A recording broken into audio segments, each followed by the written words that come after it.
डाल देते हैं। जी। We say that okay you are in charge of this thing and I want your intervention, ठीक है। जी। एंड आई फील दैट जब आप किसी का दरवाजा खटखटाते हैं तो जब तक वो बहुत ही खराब आदमी ना हो, राइट, किसी जरूरत में, तो वो आपको जरूर जवाब देगा। जी। तो खुदा जो इतना अच्छा खुदा है वो आपको क्यों जवाब नहीं देगा?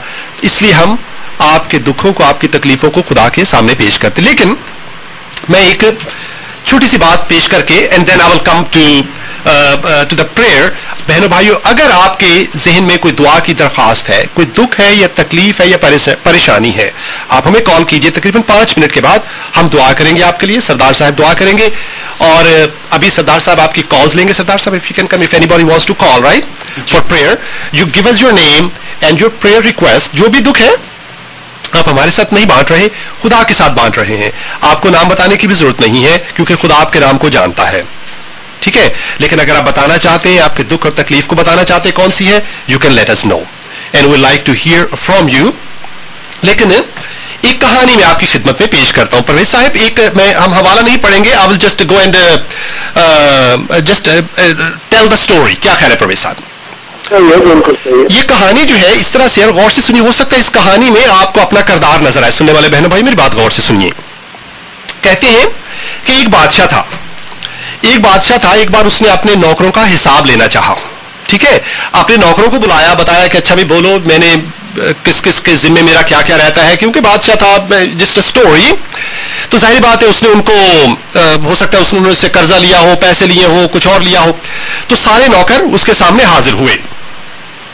तो एक कर्जदार हाजिर किया गया उस बादशाह के सामने, एक ऐसा शख्स जिसने बादशाह से कर्जा लिया हुआ था और उसके $10,000 आते थे। बादशाह के $10,000 उसने लिए हुए थे। मैं आज के अल्फाज में ये कहानी को बयान कर रहा हूं। लेकिन उसके पास अदा करने के लिए कुछ भी ना था, इसलिए बादशाह ने कहा कि इसकी बीवी को, इसके बच्चों को और जो कुछ है सबको बेच दो और उससे जो पैसा मिले उससे मेरा कर्जा मुझे दे दो। देखिए, बड़ा एक मुश्किल टफ फैसला है परवेज साहब। जब बादशाह ने यह कहा तो नौकर ने उसके आगे सिजदा किया और कहा, आए खुदावंद मुझे मोहलत दे, आए आका मुझे कुछ वक्त दे, मैं गरीब आदमी हूं, देने के लिए है नहीं, इतना जुल्म मत कर, मेरी बीवी मेरे बच्चे, उनके बगैर मेरा कौन है? हाँ परवेज साहब, तो उनको मत बेच। मेरा घर है, एक छोटी सी कुटिया है, तो उसको ने बेच दिया तो अपने बच्चों को लेके कहां जाऊंगा? हाँ परवेज साहब, एक शख्स जरूरतमंद, बेचारा गरीब, एक आका के आगे गिरा हुआ है उसके कदमों में और उससे मिन्नत कर रहा है अपने बच्चों, बीवी और अपने घर के लिए। परवेज साहब अंदाजा कीजिए जरा, ठीक है। एक बड़ा एक अलमनाक ये मंजर है, क्या ख्याल है? बिल्कुल।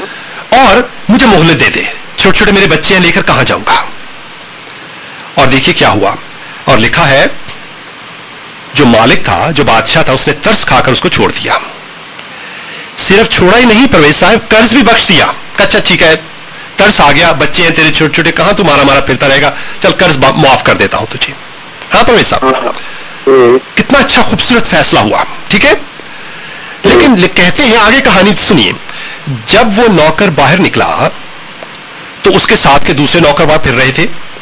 उसमें से एक उसको मिला, नजर आ गया, जिस पर उसके $100 बनते थे।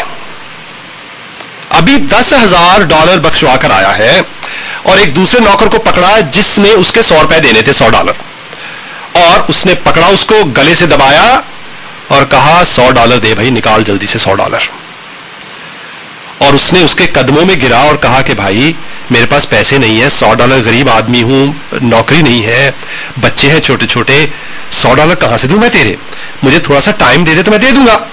लेकिन उसने कहा नहीं, मुझे अभी चाहिए। और उसने कहा, उसको कहा इसको कैद में डाल दो। उसको पकड़ के कैद में डाला और कहा जब तक सारा कर्ज $100 अदा ना करे ये मेरे, इसको जेल में रहने दो।